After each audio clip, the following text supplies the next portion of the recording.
This is an oral history interview for the Echoes of the Decade project for the Culture Division of Donegal County Council. Today is the 10th of November 2020. My name is Regina Fitzpatrick, and today I will be speaking with James Buchanan. We are recording our interview online as current COVID-19 restrictions prevent us from meeting up in person, unfortunately. So, James, thank you so much for giving me your time this morning. I really appreciate it. Really happy to do it. Thank you. So, James, we'll start, I suppose, at the beginning. And if you could tell me what year you were born and where you were raised. I was born in 1942, and I was born in Derry because my mother, we're only, I suppose, 6 or 7 miles from Derry, and Derry would be the nearest hospital. I was actually born in a private nursing home, which most people were at that time. And I came home, I suppose, probably a week after I was born, I think. And I had one older brother who wasn't very pleased to see me, apparently, at the time. he obviously saw a problem with this wee guy coming. But anyway, a very happy childhood. Quite an interesting situation with my father and mother, because my father was 50 years of age when I was born, and my mother was 42. I was the second child. Her first child, my brother Noel, was born in 1940, and she was 38.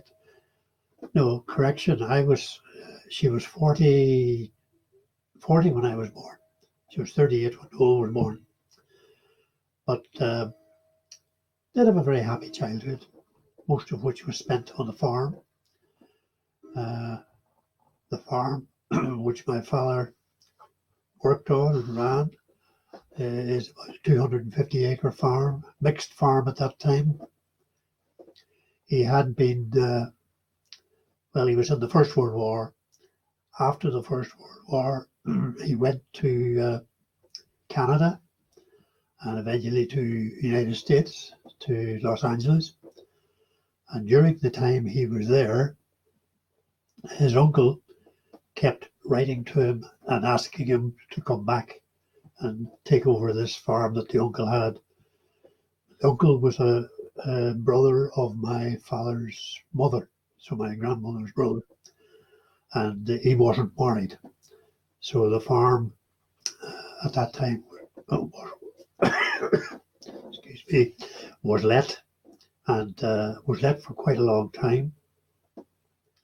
And we're now talking about the late 20s or mid 20s, and there would have been a lot of pressure from local people who didn't have farmland, who had no land, who would have been taking his land to get his farm divided, because they knew that he was never going to be able to operate it himself. And of course, the situation was that you could pass the farm on to a relative, son or daughter, nephew, niece, and that would be okay. So after a lot of persuasion, my father reluctantly came back here and took over the farm. He had a lot of work to do because it had been totally run down, particularly the buildings of the farm. But part of what he did out in Canada and America was he was a carpenter, the builder, and had even got a carpenter's union ticket, which how he got it, I'm not quite sure. He obviously had to pay somebody, but he was classed as a fully qualified carpenter. So he had a lot of work to do in sorting out the buildings and so on. And eventually, somewhere along the line, he would have met my mother and knew my mother's family because they belonged to the church as well. And he would probably have seen her. She was in the choir in the church, so he'd probably have seen her every Sunday. And my grandmother, my father's mother, was a very good singer as well. And they would have known the Thompson family. But eventually, anyway, they got married in 1939. My elder brother was born on 1940, and I was born in 1942. So, as I said earlier, to me, it was a very happy home, and there was my father's aunt lived there for a while. She was an elderly lady, and she had been to the States as well. Quite interesting to talk to, and but she had a room of her own, and we were not allowed in there unless she asked you in, but she never asked you in. But anyway, my first school was the local Catholic school, because the Presbyterian school or Protestant school was away up near Greenan, which was quite a bit away, 3 miles away. So my brother and I went to Moness National School, it was called, and that was an interesting situation as well, because you probably know in Catholic schools there are religious things done at 12 o'clock. Well, we actually, the two of us, got out at 12 o'clock. We were released for a while, and all the other guys at school were very jealous of us because we had a longer lunch than they did. But anyway, went to that for, I don't know, probably a year and a half. I don't know the exact dates there, but we were then going to the Protestant school up in, it was called Carrorea, and quite a small school. There was only one class in it, maybe probably about 20 pupils, and we walked. First few times we went, my father would have taken us in the car, but we then walked. So it was 3 miles there and 3 miles back again, and fine in the summertime, but it wasn't very nice in the wintertime, especially when it was raining, and very wet days my father was taking us up in the car. So, but interestingly, the teacher there was a Mrs. Buchanan, no relation whatsoever. She came from Derry, and we carried on there and quite enjoyed that. But Mrs. Buchanan took ill, and being a one teacher school, there was no, and they had difficulty getting a deputy teacher. So we were off school for quite a while, and about, I don't know how long, but we got word that Mrs. Buchanan had died. So there was the school. We were the pupils. We were at home. The school wasn't open. And our clergyman, of course, would have been the manager of the school. And he was trying frantically to get someone. But he hadn't much joy. And I can remember one day sitting at the dinner table, or not, maybe lunch, I'm not sure which, but my father talking to my mother, saying that we'll have to get these boys to school, and we'll really need to take them into Derry. And also, it'll help them to talk proper. The reason for that was on the farm at home, we had probably 3 to 4 workmen, and they all talked broad Ulster Scots. And that would have been, most people round about would have talked that way. And we talked that way when we went to school as well. And I only learned to talk proper when I went to the model school in Derry. Wow. That's what my mother called it. She called it talking proper. And we would have had broad Ulster Scots. You maybe know very little about it, but my brother is better at lapsing into it, my younger brother. But from time to time, I lapse into it because my wife gives off to me. She originally came from Derry, and she just doesn't like it. And there are various things we say. I mean, we're talking about clothes, for instance.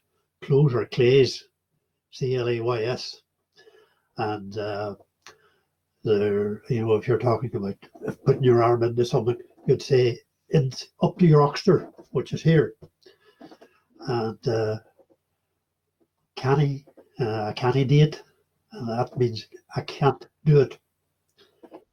So anyway, we went to the model, went in there by bus, 8 o'clock in the morning, and at that time the bus was full of girls who worked in the shirt factories in Derry, and women.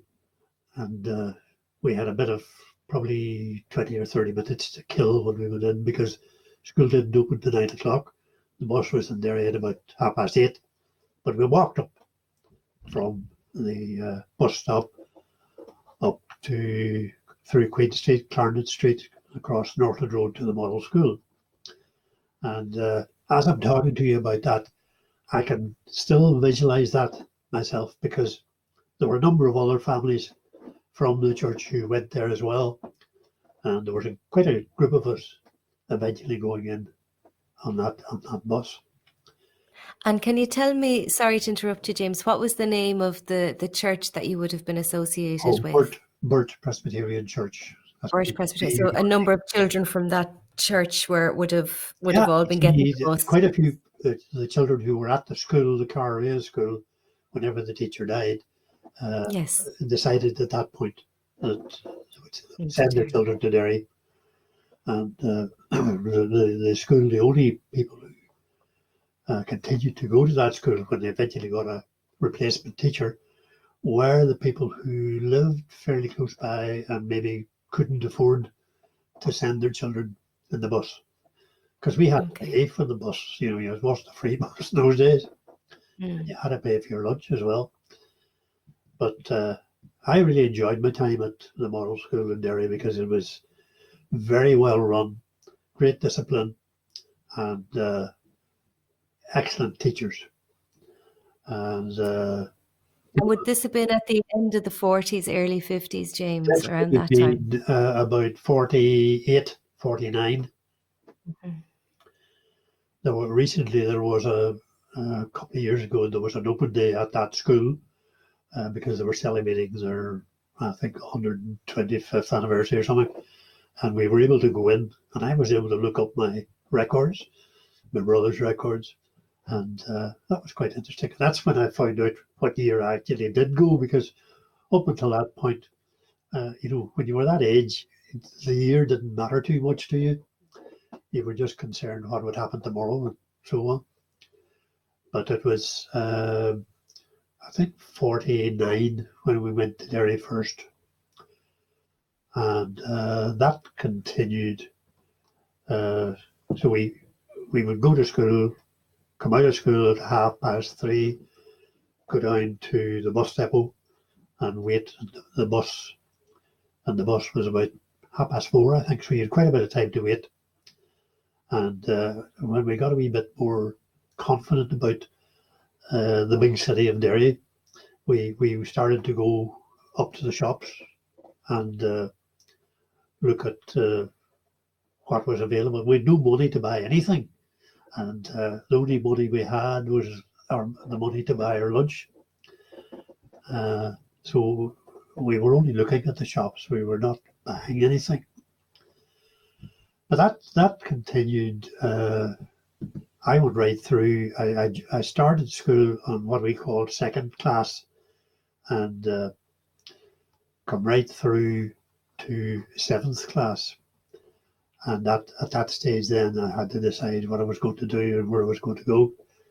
But the qualifying exam would have been there, and that was, you did that when you were 11, and that was to, if you passed the qualifying, you could go to grammar school. And the grammar school that we would have gone to, had I passed it, I actually didn't do the exam because I didn't want to go to Foyle. And I wanted to do something, I wanted to earn money sooner than I would have done had I gone to Foyle. And I don't know why that was, because I wasn't starved or I wasn't short. Well, we didn't have any money anyway, but we got pocket money at the end of the week, but it wouldn't have been very much, and it would have enabled you maybe to go and buy sweets or chocolate. Whenever we went to Derry, by the way, we went to school first, there was still rationing on in there, and you couldn't buy sweets unless you had coupons. And we used to buy the coupons off some of the other boys in the class who were, they were Derry people, so they had coupons. We didn't have any coupons. We bought coupons because the coupons had a value. I can't even remember what they were, but it wasn't very much. And if you wanted to borrow chocolate, I think you needed 1 or 2 coupons. So that went on, and the decision not to go to Foyle, the grammar school, meant that I would be staying on at the model school until 7th class. So my mother always told me when I went there first, I really struggled with the work, because bear in mind that we had probably been off school for about 3 months, maybe 4 months. Work had got behind, and I struggled with the homeworks that we were getting. And she told me that many's the night I would cry because I couldn't do it. But anyway, I carried on, and I would have been fairly good at doing my homework. And if you were asked to do something, or the teacher asked you to do something, I would do that. I certainly wouldn't have been the type that would have dodged it, not done it. So as the years went on, I gradually got better, and my results at the end of the term got better. So much so that when I ended up in 7th class, I was the top of the class. The other interesting thing about 7th class was that was the first class that we had girls in the class. Up until that time, they were all segregated. Boys were on one side of the school, and the girls were on the other side.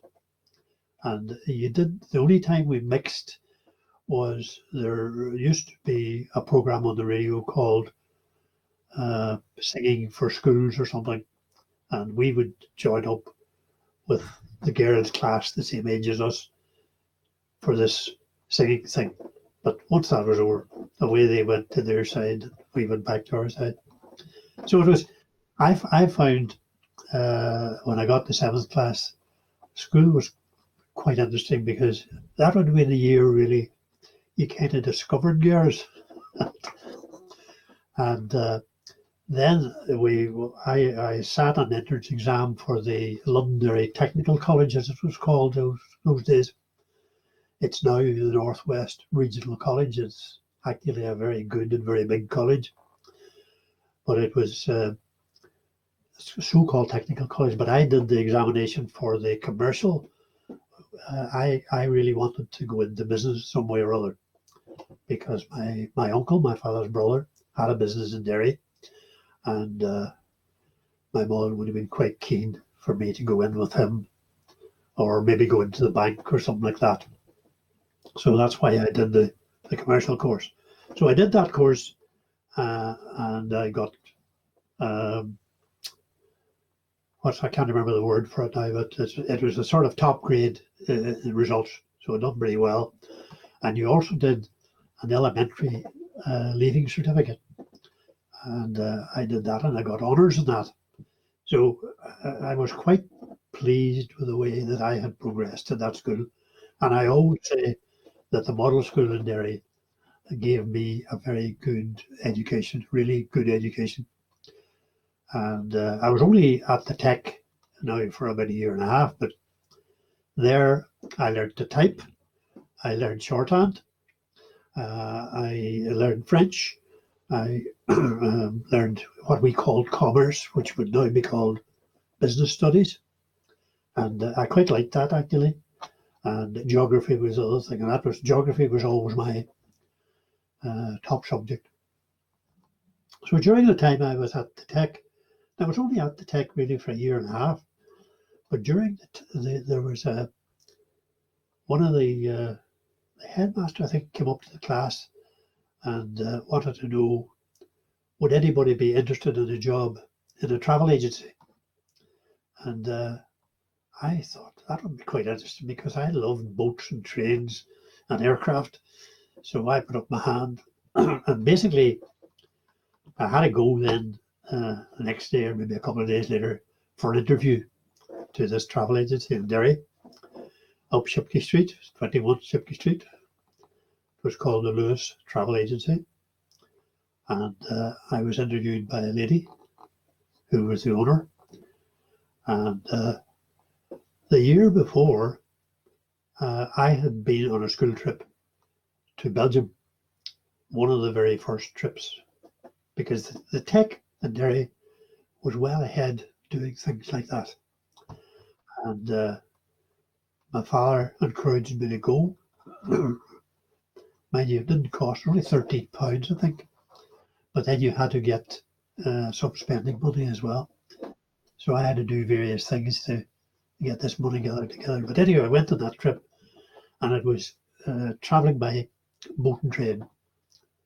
We left Derry by train to Belfast, crossed to Liverpool, sorry, not Liverpool, Heysham, overnight on the ferry, down by train from Heysham to London. You came into Euston Station in London, and we crossed over on the underground from Euston to Victoria, and we had to change somewhere. I think it was Leicester Square, and out in Victoria, and then on to the other train, which took us to down to the. I'm just trying to think. Was it? Yes, it was Dover, and we went then in the ferry to Ostend, and we got to Ostend onto a train, and the place we were going to was called Knokke, Knokke. It was on the coast near Blankenberg, and it was actually a lovely, we had fantastic weather, and I ended up getting, on quite a few of us ended up getting sunburned because we weren't equipped with any creams or anything, and the teacher who was in charge of us, she had to go and buy some kind of cream. I got my chest totally burned, and I can remember peeling the skin off it. But it was really a very enjoyable time. But why I'm telling you that is when I was doing my interview, Mrs. Aiken, the lady who did the interview, asked me, one of the questions was, how would you get to London from here? And of course I knew it straight away. And then she said, if I was going to Paris, how would you get to Paris? So I knew that as well. And anyway, I finished my interview, went home, and it was January. It was very snowy weather, and she told me that I would hear in a day or two. And we weren't able to go to school the next couple of days because the snow was that bad, the bus didn't come. So we're at home, but on the Monday, the postman came and he had a letter for me, and the letter was really offered me the job, but it did say that I was to call in and start on Saturday previous, which I was now too late. So I rang, this was the Monday, and I explained what had happened. I'd only got the letter today, so I was to come in the next day, and which I did, and I really enjoyed that work. And around what year was this, James? This was 1958, 27th 1958. January. It's stuck in my mind, and there was still quite snowy weather for a week or so when I started work, and we weren't all that busy at work because there weren't many people going about. Shipke Street is one of the steepest streets in Derry, and part of my job when I started was actually clearing away the snow and ice outside the shop door. And there would have been people falling in the streets at that time, and every shop was responsible for keeping the street clean. Not the street, but the footpath. And that was my job in the morning when I went in, clearing that away, which I continued to do. And I learned various things. There was a man there called Tom Park, who was the manager. Now, Tom Park had been employed by the Canard Line in Belfast, and he was actually we would have called him reps in later days. He would have gone around all the travel agents trying to encourage them to sell Canard Line. And bear in mind at that time, we'd been only selling sailings to America. Very, very few flights because there weren't many flights operating. And there were various people from the various shipping lines would come around, and I got to know them as well. And another interesting thing about the Lewis Travel Agency was that once a month they had a man came from the Canadian Immigration Department, and he had a little part of the office that he sat at and interviewed various people that came in who were interested in immigrating to Canada. And a lot of them would be from farming background. So they would have been interviewed, and they would have started the process of immigration.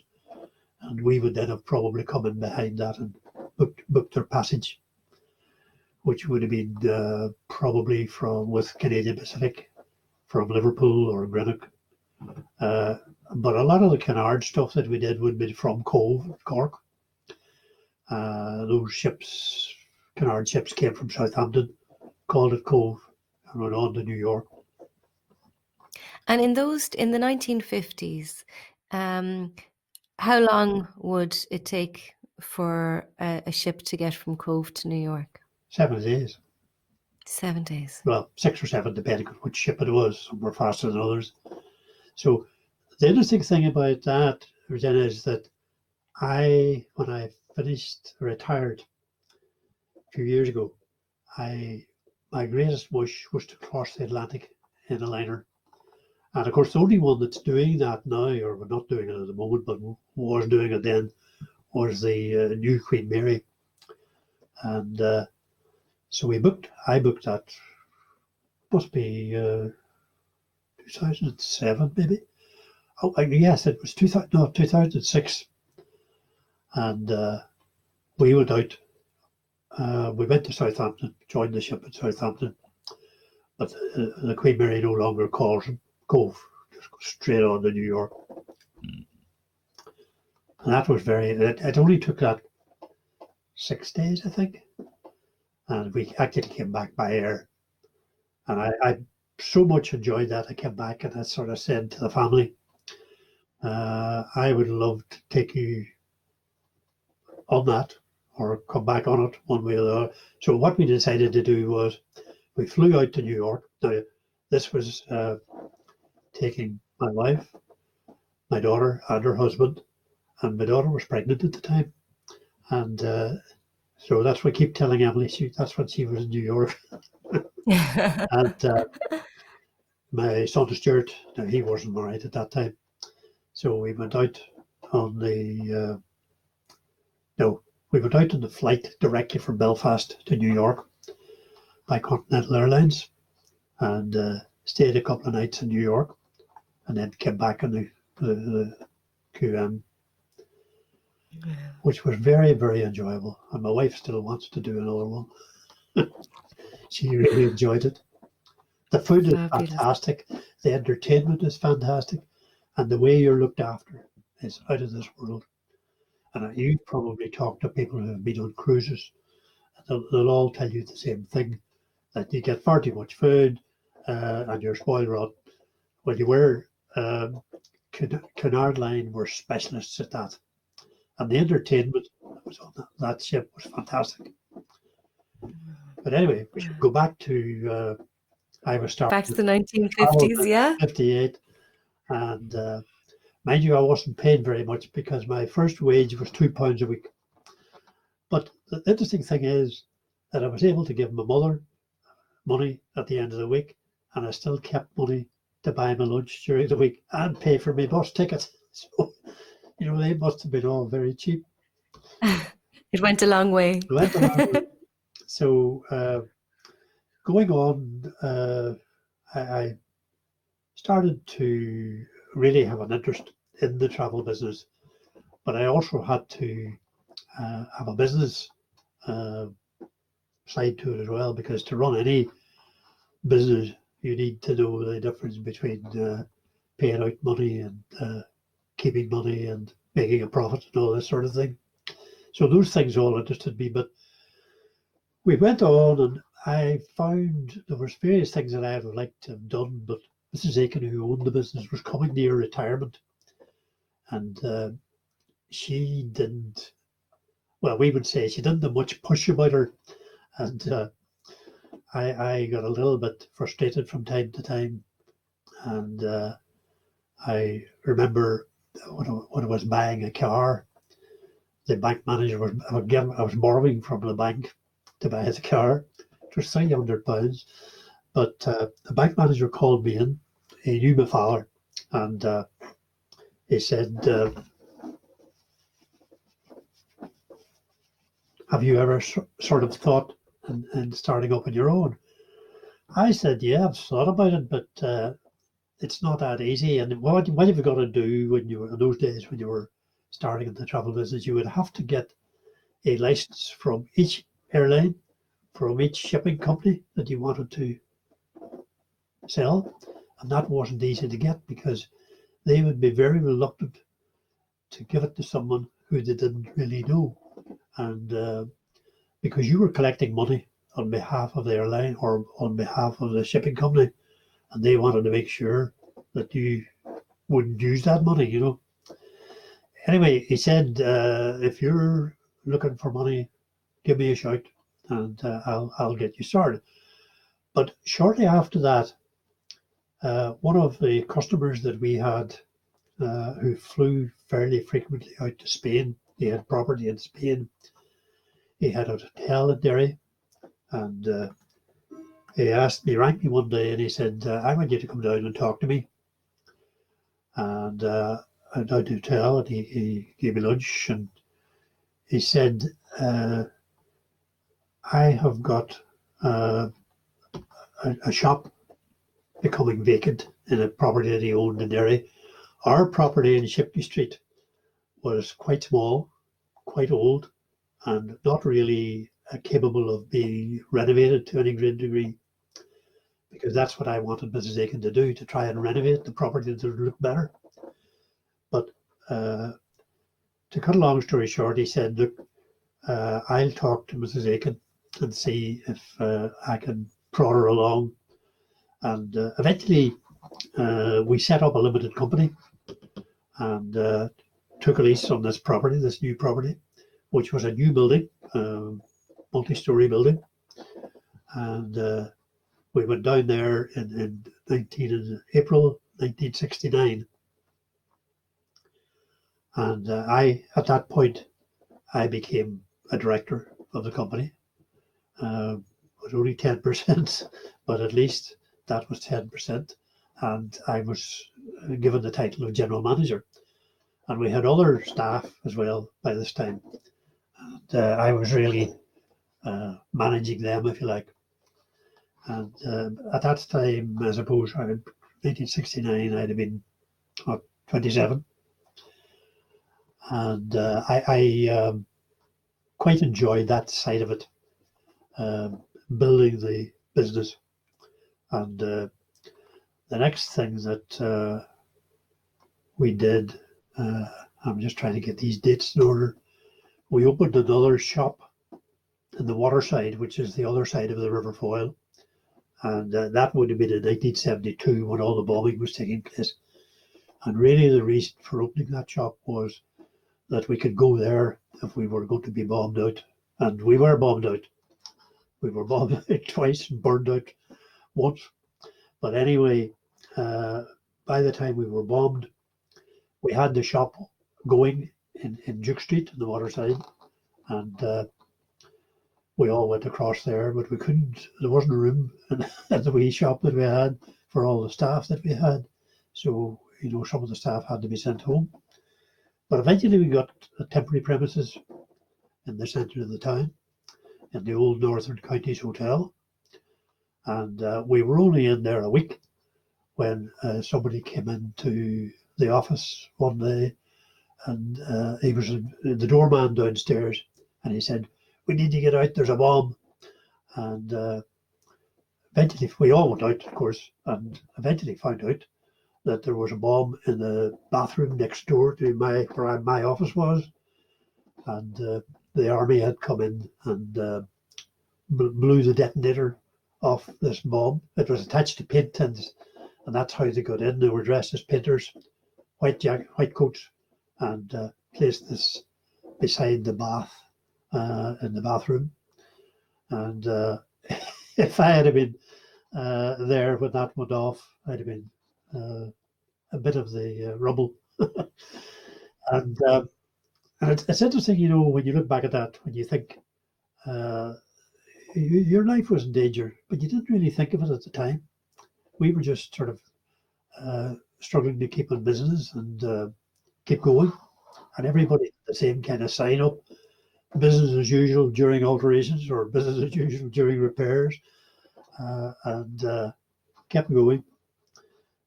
But eventually we got back into our old shop, and somewhere about then I got word that there was a travel agency for sale in Letterkenny, County Donegal. Now, we had been dealing with them because we would have supplied them with tickets for this and tickets for that. And I knew the lady very well. I knew her husband very well, and her son. And I rang her one day. She was getting on in years, and she was getting terribly afraid of making a mistake dealing with a customer's booking. And I went to speak to her, and I asked her what her plans were for retirement. And she had hoped to pass this on to her son, but her son was, and then he fell in with a girl and headed off to England somewhere. So she was kind of left with this. Her husband was older, and she needed really to offload it. So I said to her, right, look, we'll buy this, and we'll run it.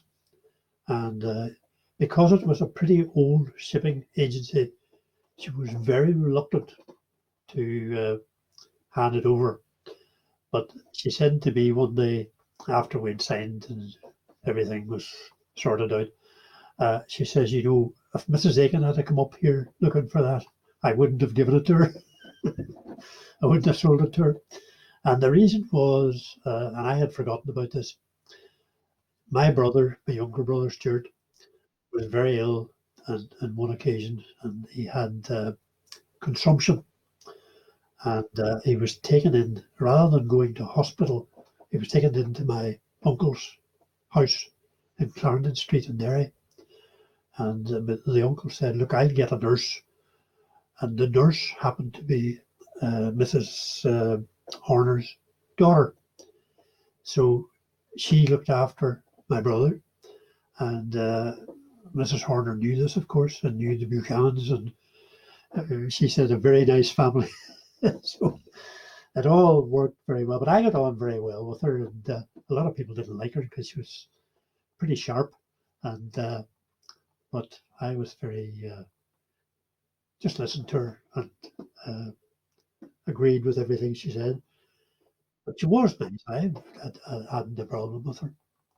So we then ended up with a shop in Letterkenny, and that would have been 1974. And next move, I think, was Belfast. We bought a travel agency in Belfast, 1978, and I had to go up and buy that. And then in the early 80s, another friend who had a travel agency in Strabane, he put in an advertisement in the paper, travel agency for sale. I remember my younger brother ringing me. He says, did you see the Derry Journal? There's a travel agency for sale in Strabane. And there was only one travel agency in Strabane, so I knew it was Neely's. And I immediately got in the car and headed up to Strabane and met Mr. Neely. And the one thing that I learned from Tony Kearney, who was the guy that owned the property in Derry and got Mrs. Aiken to move, was to make decisions quickly and assess the situation quickly. And he said, I asked him what he would want for it, and he says, no, I'm selling it through the auctioneer. And so we had to put in bids through an auctioneer, and I put in our bid anyway. And the auctioneer rang back and says, there's been another bid, 1,000 more than you bid. So I said, right, okay, up 2,000, right? And I wanted this in Strabane because I knew the site was good, and this was the time whenever the foreign holiday business was starting. So eventually, back and forward for quite a while, and eventually I got it because the other guy pulled out. And I had a young fellow who was working for me who used Strabane fairly well, and I sent them up there, and he took a girl with him, and they ran that for quite some time very successfully, because I always said that I made in the first year the money that I paid for the business. So, it paid for itself in the first year. But again, the problem there was that the premises were far too small. So we started to hunt around for premises. And Mr. Kearney had a man who worked for him and looked after his property, and he was the guy that we appointed to sort of search around and see if he could get a more suitable premises for us. And we had a bit of a time difficulty getting it at that time, because Strabane then was quite a busy town, and there wasn't a lot of free property. Quite a lot of property had been damaged in the bombing and never repaired. So, but he came back to me one day and says, I can get you a shop in Abercorn Square, which is the centre of Strabane, but there's a shoe shop in it at the moment, and the girl running the shoe shop has the lease, but she's not doing very well.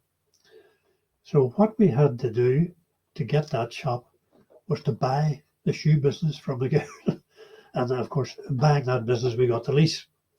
And we had a very quick sale of the shoes, and the various shoes that I couldn't get sold. I remember we had a jumble sale at our church, and I brought a load of shoes that were there. Some were sold, and what we didn't sell, we gave away. And then the rest of the shoes that were in the shop, I brought them all down to and the Roman Catholic parish in Burt here. They would have jumble sales as well from time to time. So I gave them the rest of them, and that enabled us to move into the new shop. So we did a bit of renovation and got that. It looked very well when it was opened, and we took on some more staff, and that shop done very well. So we're now at about 1984, I think, or 86. 88, 87. Tony Kearney came to speak to me one day, and he had businesses in Belfast as well. And he said, you need a travel agency in Belfast. I sort of thought to myself, I need another headache. Belfast, it's too far away. But anyway, I went up to look around, and there was an ad appeared in the paper in Belfast, a travel agency for sale. So I contacted them, and it was a company called Trans World Travel. And I immediately told him I'd be interested. So needed to know how much he wanted, so on, what the business. And I decided then to go up the next day. And I went into the business, had a look around, and by that stage, I had developed skills of going in and looking around and assessing the business fairly quickly. And I assessed this one very quick because it was run down. The staff didn't impress me at all. And I just thought, this is not great. But the site was good. The site was in Botanic Avenue, is it? It's been totally redeveloped. No, Shaftesbury Avenue. No, that's not right. It's off Shaftesbury Avenue. But anyway, it doesn't matter. It's a good site because it was the traffic coming into Belfast, going out towards Lisburn, went up through this road, and there was a square where 2 or 3 other roads ended up together, and it was quite busy. So, cut a long story short, we bought that and looked for new staff because I wasn't at all impressed. There was a wee man there who seemed to be kind of managing it, and I was reasonably happy with him, because one of the things you have to make sure is that there'll be somebody there who looks after the money and they're honest. And if you ever talk to people who run a pub or look for a manager in a pub, you need to make sure that the manager looks after the money. That's the most important bit. But anyway, we approached somebody who I knew, because by this stage I've been involved in the Association of British Travel Agents, and I was on the Northern Ireland Committee. And in fact, I think around about that time I might have been chairman. Just can't remember what year that was. But I contacted a guy I knew and asked him would be interested in managing this business, because I really needed a manager who could do all the things that I couldn't travel up and down to Belfast every day. So I got this guy who was very good, and then he wanted an assistant manager and somebody who would run the shop. And the colleague who worked with him in the company called the AA Travel, which is the Automobile Association, and he was very good, Trevor McAvoy. So we had the two of them set, and then they actually got a couple of girls. We then got an architect to improve the premises, which we did over a period of time, and really had top class premises. And one of the things we always did whenever we opened a new shop, we did this in Strabane, and we had to invite people in and have a kind of reception and invite the press, and you would have had a PR handout to give to the press and tell them all about your company and what the company can do now. And we did that in Belfast, and it was quite new to me in Belfast, because I didn't really know any of the press people in Belfast, but the manager did. So we had a very good, we actually got the TV there at the opening, and had some very interesting guests. So that business started to move on pretty fast.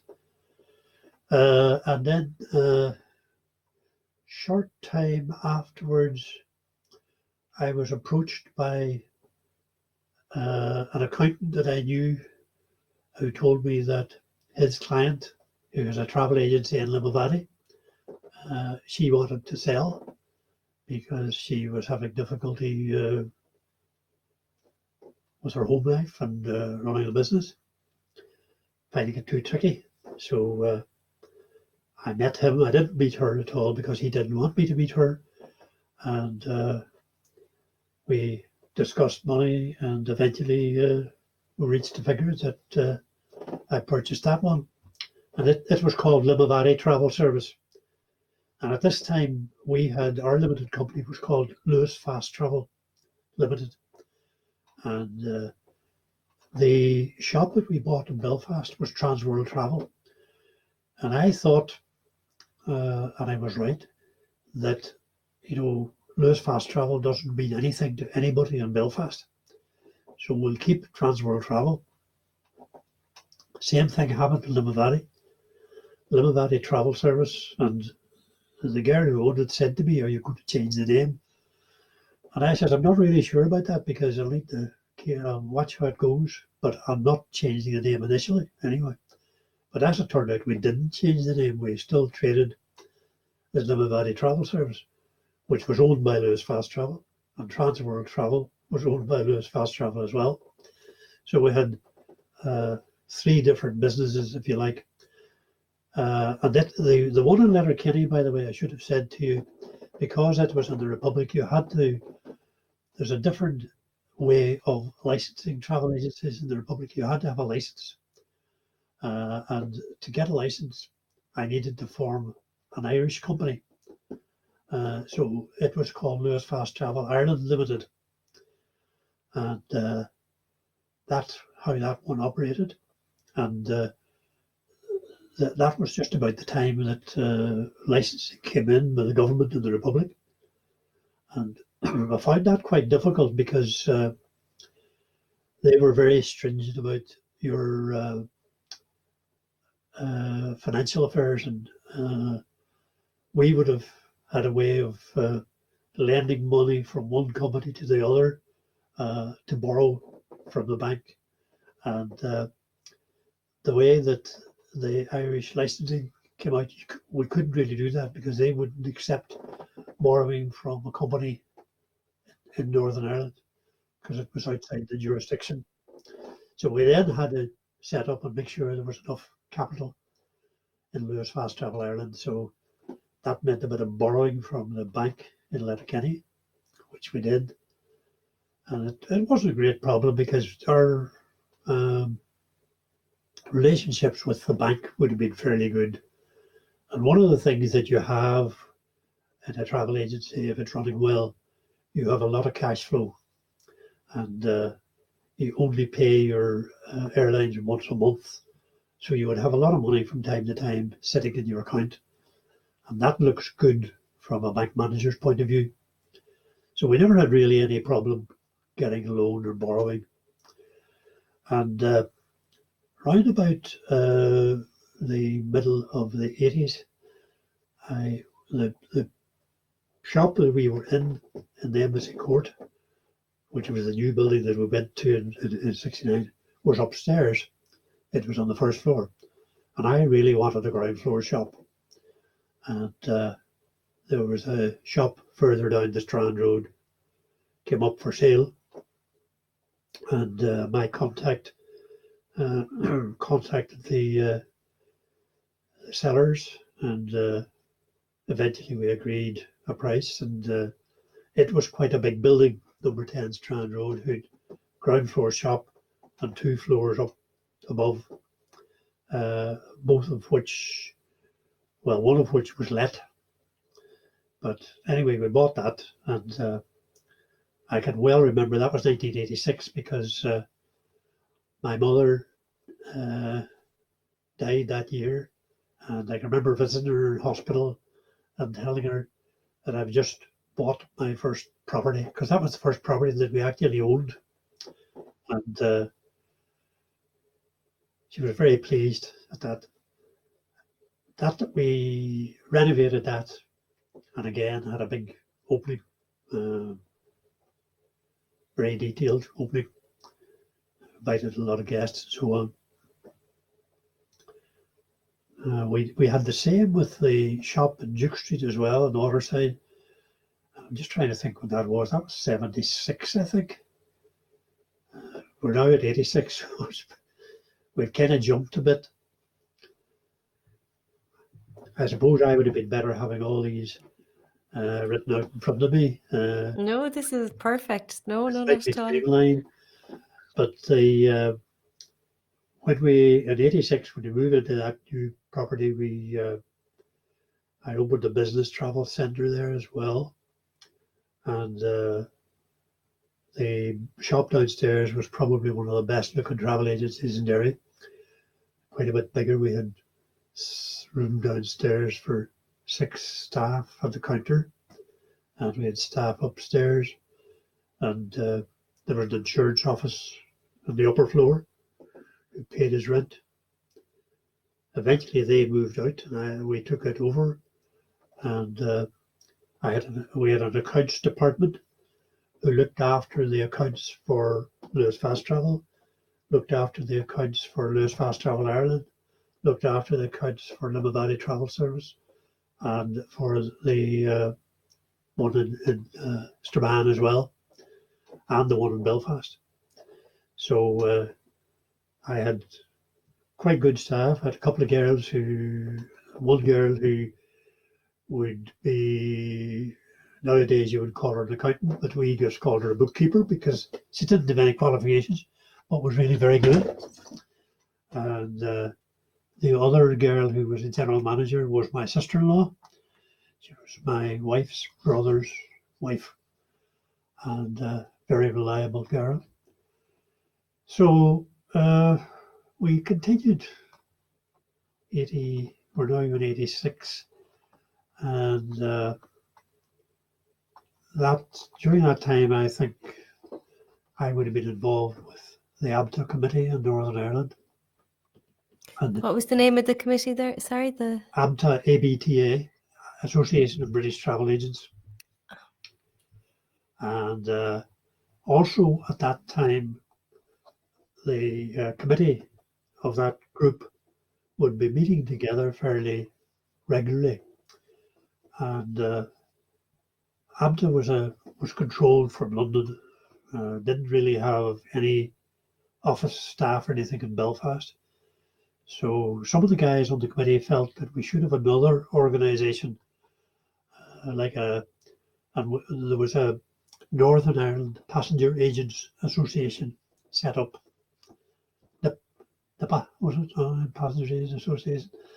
And that became more commercial, and eventually we changed the name to Consort Travel Group, and there were various people invited to join it, and we only invited people that we knew and who you could rely on, and so that became a separate unit in its own right, and we usually have a Consort meeting once a month, and it was a great sounding place for meeting other members who talked about their problems. We talked about our problems, and we also then tried to negotiate with tour operators and airlines to try and negotiate better terms. And of course, if you could get better terms, it would be your earnings would be better. Travel agents are paid by commission, and the general level of commission was 10%, but airlines were only 7.5%. And if you had a lot of airline business, and you were able to negotiate half of a percentage, that could be quite a bit of money. So that's the sort of thing that the Consort Group did. We used that as a means of negotiating with a lot of our suppliers, and it still exists today, although it has since moved into the Advantage Travel Group membership, which is a bigger group throughout the UK, and they do the negotiating for us now. So we don't have to do it really in Northern Ireland. They take on the every member of Advantage. There's, I don't know, probably a couple of thousand Advantage shops throughout the UK, but they have a fantastic turnover, and their negotiating terms are very good, or their commission terms are very good. So we do quite well from that. So we're now at the 90s, and just trying to think how things progressed from that. So we were really we had the two shops in Derry, the business travel centre in Derry, one shop in Strabane, one shop in Limavady, and one shop in Letterkenny, and one shop in Belfast. I found it quite tricky dealing with the Belfast one because the manager there was fine to a degree, but seemed to be demanding more and more better terms, and that was okay when it was continuing to expand, but all of a sudden it sort of had reached a plateau and wasn't going any further. And the same thing was happening in Letterkenny as well. I just felt that the manager there wasn't really pulling his weight. And eventually he came to me and said that the guy that owned the shop next door and him wanted to buy the business from me. So I thought about that for a while and agreed that, and eventually we agreed on the price, and I eventually also sold him the building. In the meantime, I had bought the building and sold him the building as well. And in Belfast, I wasn't able to buy the building. I tried to buy the building, and in Strabane, I wasn't able to buy the building. But as I told you earlier, to get another shop, we had to buy a shoe shop to Yes. get the lease. But the guy who owned that building, he wouldn't sell. And anyway, we're quite happy to be tenants, and that worked very well. But I had meantime sold Letterkenny and did quite well in the selling, and began to think that Belfast, maybe I should think something like that, because I was having to travel to Belfast fairly frequently to keep my eye firmly on it and keep it going properly. And if it wasn't me, it was sending Sandra, my general manager, up. And to travel to Belfast at that time, it's sort of like a 2 hours up and 2 hours down, and very busy roads. So, but in between times, we were approached by a person who wanted to know if we would be interested in selling Transworld Travel. And I immediately started negotiations, and it turned out it was the Keith Prowse Group in London, and that was the thing that everybody wanted to do at that time. You wanted to sell to a bigger outfit who would take all your shops, but they only wanted the one in Belfast. So anyway, we struck a deal and it was sold, and it was a bit of a relief to get rid of it, because it just meant I wasn't travelling up and down to Belfast anymore. But the guy who managed it, he worked away for Keith Prowse, and eventually he left him and set up on his own when Keith Prowse went bust. So back to what we were doing in early 80s and going into the 80s, the business travel centre that we had, the DuPont company had a big plant in Derry, outside Derry. It was their biggest plant in the UK, and there were by that time there would have been about 2,500 employees in it. And I was approached one day by the guy responsible for their travel arrangements, and he said to me, we have a system at the minute where we're doing 1 month with one agent and 1 month with another agent, and he says it's just not working properly. We really need to appoint one agent, and we want to see if you would take this on. And I agreed, but part of the agreement was that we'd have to put our own employee down in the DuPont plant in an office, which they would provide for us. And I got one of my girls to do that, and she was very good and did that very well. And while we were doing that, DuPont were traveling quite a bit, and they have an arrangement if any of their employees travel more than 10 hours on a flight, they're entitled to travel business class or first class. So they were using Aer Lingus from Dublin, and they provided, and when they travelled with Aer Lingus, they travelled premier class, which was Aer Lingus' business class. But not only did Aer Lingus give them that as a special deal, they also laid on a chauffeur-driven car to bring them from Derry down to Dublin Airport. And we were arranging all these things. And but there were some of them would travel through London with British Airways. And the net result of all this was that our sales for Aer Lingus went through the roof, and our sales for British Airways went through the roof. Our sales for Eastern Airlines and various other American airlines went through the roof as well. And we got awards, and Aer Lingus used to have a thing every year. They had a conference for agents, and they would make presentations to their top agents. And we got that award for the Ulster branch for many years. And I have more cut glass up on my cabinet up there. And every year it was a slightly different thing you got. I have a beautiful canteen of cutlery from, what do you call the place? Newbridge, is it? Newbridge, yeah. Beautiful Newbridge cutlery. Every time Jane cooks me a steak, she brings out those Newbridge and forks.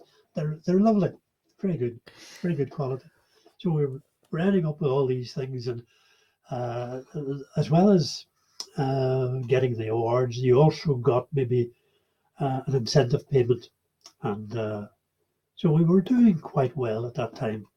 And the business that we were doing for DuPont was extraordinary, to be quite honest. But we were also doing a lot of business for various other plants and factories in Derry. And it would have been a very good time. And at that time, we're talking about the 80s, there were more and more people traveling to Spain on holidays. So that side of the business, which we would term leisure travel, was advancing quite well as well. So I reckon I had a good business running, very good business. And but I was a bit concerned because there was another agent, Northern Ireland agent, who came and opened up in Derry whenever the Foyleside Shopping Centre opened. Now I looked at a unit in the Foyleside Shopping Centre, and I considered it far too expensive, because shopping centres, by and large, the rents are very high, and then you have to have service charges as well. And I looked at that and I sort of cast it aside. It just didn't think I could make it work. But this other guy had come along, and he had taken a lease on one of the properties in the new Foyleside Shopping Centre. And not only did he do that, but he took a lease on a shop up the street from us in the Strand Road. And I saw that as an attempt to poach our business. And so I had to start thinking of how we're going to deal with this. And by that stage, I would have been also talking to my daughter about. Now she would have started working with me in the office. She came in on Saturday mornings, and she always tells me, and I'll probably remind her of that today, saying it's her birthday.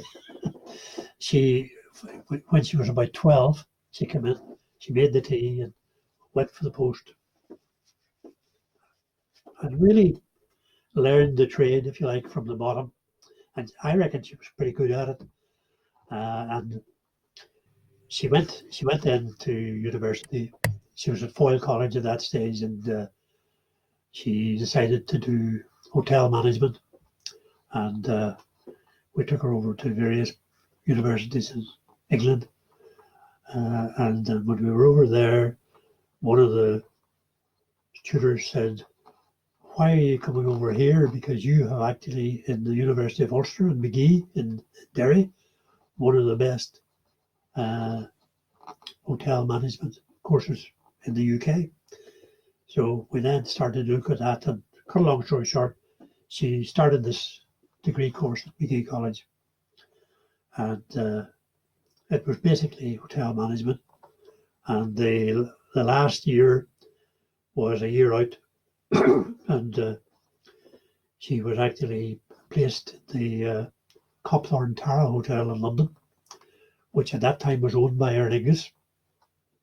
So I kind of knew the top people in Aer Lingus. So she got on very well, and but she wasn't quite sure that she wanted to go into hotel, because as soon as she came back and got her degree finished, she applied for various jobs, and she applied, I think, for 5 or 6 jobs, and she got an offer from every one of them. But the first one she started on was the Roe Park Hotel in Limavady, and her experience of that, working with that, was not good, because they put her in the restaurant. It's not really, it'd be like a wine bar, and very quick turnaround and turnover. And for the first week or two she was there, she was clearing tables, which she didn't really like, and she didn't get on terribly well with the boss. And there was one night she came home, and she always came into our bedroom, and she came home and sat down in the bed, chatted to us about her day, and she was really upset this day. She said, I don't want to go through my life clearing tables and emptying, clearing plates, and so on. So I said, is it just the hotel? And it was just the hotel. And in the meantime, she had been offered another job with the Everglades Hotel in Derry, which is part of the Hastings Group. And I knew Howard Hastings. And anyway, she took that one on, and she got on very well. And that one, she got on very well with Howard Hastings as well. But the next thing that came up was that he wanted her to go to the Stormont Hotel in Belfast. But by this stage, she had her boyfriend, and she did not want to go to Belfast. So I said to her, what do you really want to do? And we saw an advert for a jewellery business for sale in Strabane, and it was the same auctioneer who was selling it that I bought the travel agency from. So we put a few bids in it. She took after my wife. My wife likes good jewellery, and had actually worked in the jewellery business in Derry. So we looked at that and thought that, but the bidding for the business went away through the roof, and they were looking for a price that I just wasn't prepared to pay. So that didn't work. So a little time later, she came for lunch one Sunday, and a colleague of mine who had another travel agency in Derry, Gallagher Travel, had said to me that she was having difficulty running her business, and she had 3 or 4 young children, and she had difficulty balancing her home with business life. And did I know anybody that might buy a travel agency? I said, well, look, I'll ask some of the consort people, because there would have been some of them who were quite keen to expand, but really nobody showed any interest. And I happened to mention this to Heather one Sunday when she came for lunch, and she said, Daddy, I would love to run that. And I then started to get an idea in my head that that mightn't be a bad idea to get back into business, because I had sold my all my shops, if you like, to Cooperative Wholesale Society in Manchester. Co-op Travel, it was called. My wife's just checking on me. What about lunch? It's nearly lunchtime. I didn't realise it was.